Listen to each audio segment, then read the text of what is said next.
So imagine when I went through the divorce, and I didn't just go through any divorce. Uh-huh. My husband was like, "Oh, it's It's over. oh, It's time like to you go." just It was found abrupt. out. Yeah. It was abrupt. Yeah. My whole identity crashed, right? And then my whole self-worth was anchored to that identity. So then I had to realize, well, who am I now? And am I really worthy? To the secret formula of femininity for women who want to live a more feminine, fun, and fabulous life. I'm Dr. Nicole Monteiro, your host on this weekly journey to unlocking your inner radiance, nurturing fulfilling relationships, and becoming the best version of yourself. Welcome back to the secret formula of femininity. I'm your host and guide on this journey to tapping into your feminine essence, Dr. Nicole. And I have a guest that I've been waiting to connect with. I'm not going to go deep into it because you're going to see from what she has to say. This is Sabria Mills from the Dope Muslim Woman podcast, trauma recovery, relationships, everything you need to level up as a Muslim woman, as a woman. So let's get into it. Welcome, Sabria. Assalamu alaikum. I'm so happy to have you. Walaikum salam. It's so good to be here with you, Dr. Nicole, the world renowned relationship coach, femininity coach. Okay. So there's so many topics that we talk about when it comes to women. As you know, even the shirt, damsel me please. It's like, how can women kind of lean into their femininity, submit in a healthy way in their relationships? But you have a perspective because you've talked to so many women. You see what goes on even in our Muslim community and just in general with the trauma. So what is the hard part about that? What we said in the beginning, if you're not submitting, you're quitting. I think the big part of it is some of the language that we use, first and foremost, because what we're really talking about is alignment. Okay. Right. And each of us, we all have, and especially what we believe just as Muslims, what we believe, we all have a natural state, like a state that we're Yes. born into. Yes.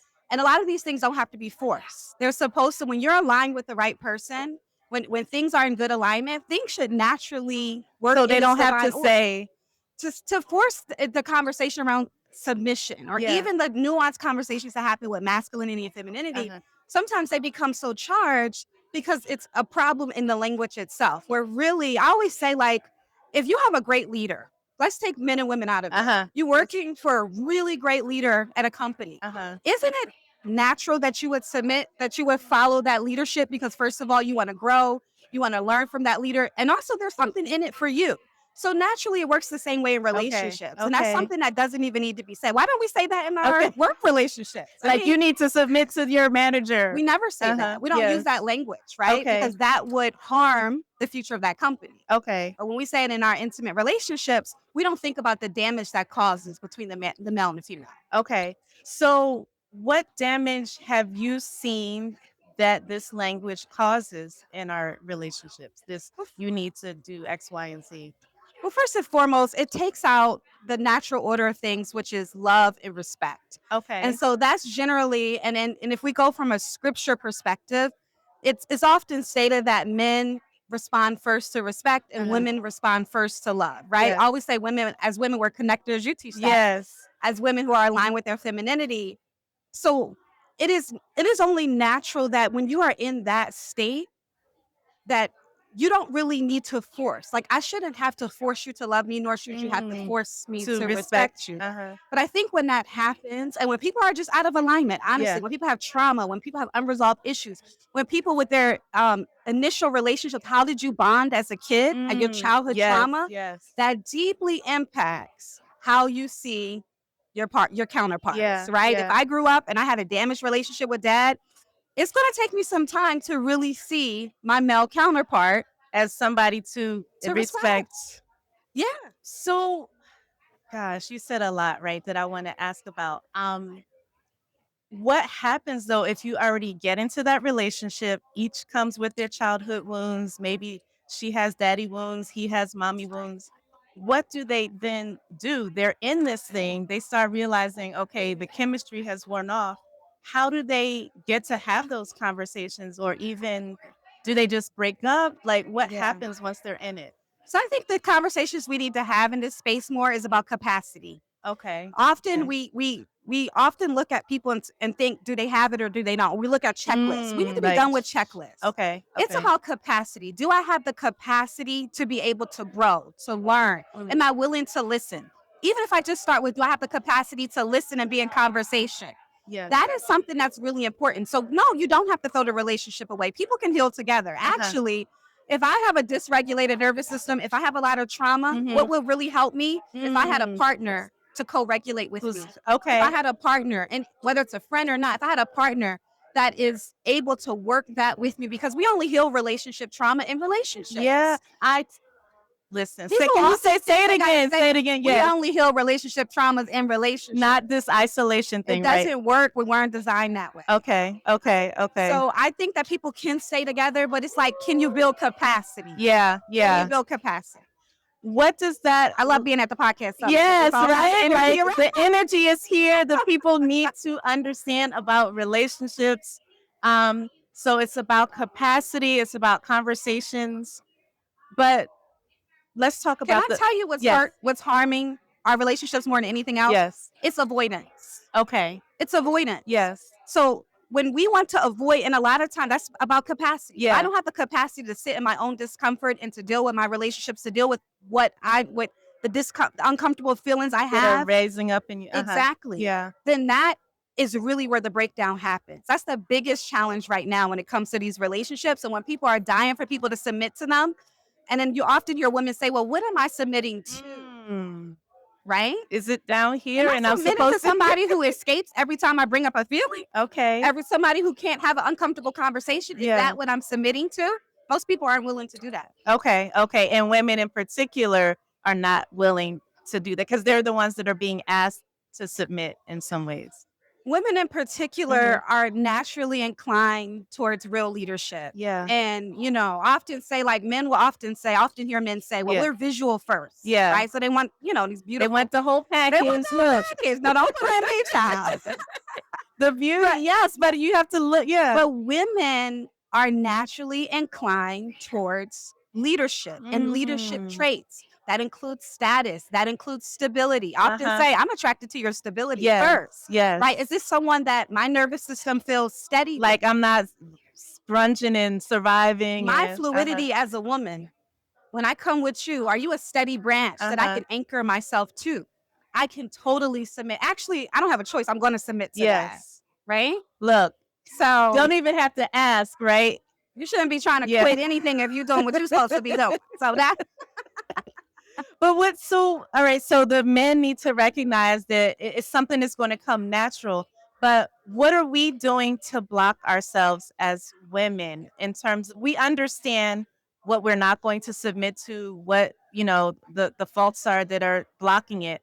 But are there things we're doing as women that sometimes block our fellowship of a good leader or our like what you get what I'm saying? I'm just gonna be real. Okay. I've had a couple of heartbreaks. Mm-hmm. Navigating, I would say, just as a Muslim woman in particular, who really believes that I have a lot of power and value that comes straight from God. Yeah. So I don't necessarily subscribe to all of the cultural roles that we may traditionally hear. Yes. So that has been challenging for me in a traditional Islamic marriage. I'm just going to be honest. Yes. One of the things I've learned, a couple of things as women. One of the things I learned that I think women need to pay attention to is the art of slowing down. Yes. The art of slowing down. Yes. A lot of things for us is about rest and recovery. I'm going to teach this. Yes. A lot of things for us is about slowing down the pace. Our nervous systems honestly cannot handle fast moving, a lot of it can't handle that. The other thing I learned is the art of silence and stillness, which comes with that slowing down. Yes. And I think as women, when you want to anchor yourself, and even I always tell my clients this, when you don't know what to do, stay steady and stay still and stay silent. Okay, so S squared. Observe. I mean triple. Yeah. Observe what's happening. You don't necessarily have to go into action. You don't have to go rush that breakup or. I need you to be in observation mode, because as women, that's really where we're centered, right? Like in that stillness and that silence and that slower pace.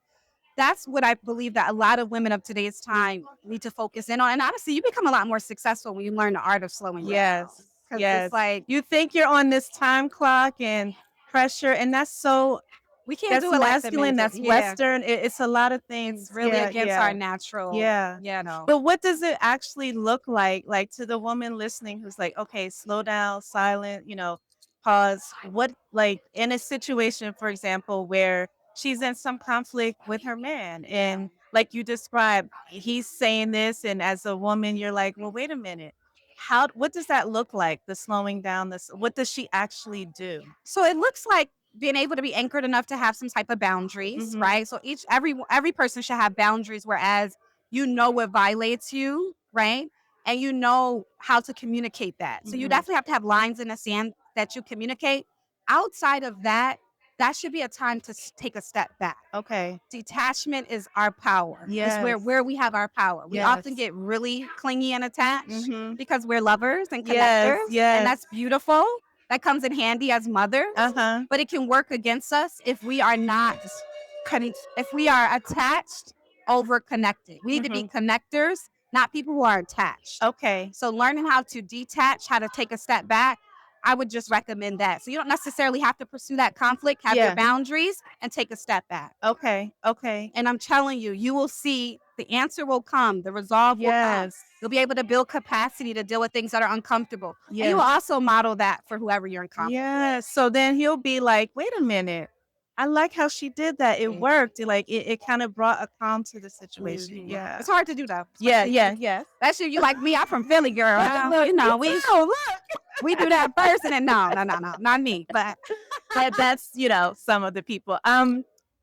And feel free to answer or not. I'd like to get a little bit personal. yeah, You did mention heartbreak. Are these What do you wish you had known during these periods of heartbreak, that may have, I don't know if it could have been prevented, or just yeah. maybe how you processed it might have gone Well, first differently? of all, that my work, I often anchored my work to the identity of wife. Okay. So I was talking about this with a Christian sister who was another podcaster. Uh-huh. And we were talking about the nuances of the Christian faith and how you're conditioned and how in And the Islam we're same, similar, conditioned. yeah. We're a little bit We more, kind of get, because we're it's a little half of our dean, so it's because like, we're intense. I was born Muslim, so it was intense from day one yes, to be a wife. yes. So I got married at 19. So that was, Mashallah, I yeah. thought like once I got married at 19, I thought I had arrived. And like my extra, like college and all that was just extra. Yeah. I did that on the side. So imagine when I went through the divorce, and I didn't just go through any divorce. Uh-huh. My husband was like, "Oh, it's over. Oh, It's time like to you go." just It was found abrupt. out. Yeah. It was abrupt. Yeah. My whole identity crashed, right? And then my whole self worth was anchored to that identity. So then I had to realize, well, who am I now? And am I really worthy? Mm. And that took unlearning a lot of stuff, Yeah. a Yeah. lot of stuff. So, and relearning who exactly I was Yeah. and just being really God centered. Yeah. And that really opened up a joyful life for me. How old were you when that happened during that process? Like, Ooh, in my 30s. I'm okay. 42 now. Yeah. Yeah. Yeah. But that's still like, it's still young, and it's still, if your identity, I imagine, has been so one thing, it's like a wake up call to try to just recreate. Yeah, Yeah. absolutely. Yeah. Absolutely. Yeah. And that's the walk we're all on. You know what Yeah. I mean? Like Yeah. we're all on this journey back to ourselves, Mhm. and so that's the walk. And I embrace the walk. I Yeah. embrace the fall. I embrace the mistakes. And it helps me to not only be anchored to myself, but also take people on the journey with me. Yeah, yeah. So You were meant to go through that. Yeah. definitely. So Yes, what I yeah. do now, I know. Yeah, yeah. And I'm glad you brought that up, as we wrap up. I think I talk a lot about relationships, about marriage, about family, and I think it is so important. It's so in line with our nature, who we are. But I do agree that if it's unbalanced, and if there isn't space for other we're multifaceted beings. Yeah. So just as us women out here talking to people, that shows that we're something else outside of a relationship status. So I think I'm glad that Yeah, we definitely, that shouldn't be the center. Yeah. That like we should be the center with our relationship with God, and then that's an additional component that Yeah. leads us to Yeah. that. Yeah. It should never be the center. Our relationships with other people. Okay. Yeah, Okay. yeah, yeah. I'd like to do a quick kind of question segment with all of my guests, or I'm going to ask you to choose one or the other. So just pick, I'm going to throw out two words and you just pick one. Chemistry or compatibility? Compatibility, hands Okay. down. Okay. Would that have always been your answer? No, no, no. Or? I was big on chemistry, baby. I wanted them butterfly. I wanted them first feelings of anxiety. That anxiety is the sign, like, oh, this I is mean, I about to thought be that on was and like, oh popping. my God, he's everything. Yes, But yes. it was like a warning. It was warning signals. Yes, yes. Feminine or strong? Feminine. Okay, yes, yes. Want to say a little bit? Well, I mean, I Yes. believe in just being in alignment. Yes, And yes. so I'm aligned with my femininity. Okay, And, all and right. strength is a part of that. Yeah, So, yeah. Okay. Last question, and I think I know what you'll say. Peace in isolation or risk of connection? Risk of connection. Yes, Every day, all day. Okay. Connect Okay. every day. I tell Yes. people, I don't care if you go out, you connect with the cats, the plants, the trees. We are connectors. Uh-huh. Be in connection every day. Every moment you have an opportunity, you have breath in your body, you should be connecting with another living or even inanimate, Yeah, object or thing or person, or just be in connection. Okay. Absolutely. Yes. Thank you so much, Sabria. Where can people find you? Tell us, Okay, the Dope Muslim Woman podcast. Please follow us. We do a lot of amazing episodes and amazing work on our platform. I want to thank Dr. Nicole and all the amazing influencers here that are contributing to the podcast summit. So I'm just happy to be here with you. Okay, thank you so much. Thank you guys for joining for another episode of The Secret Formula of Femininity. Remember, stay soft, stay open, stay feminine. I'm Dr. Nicole. Thank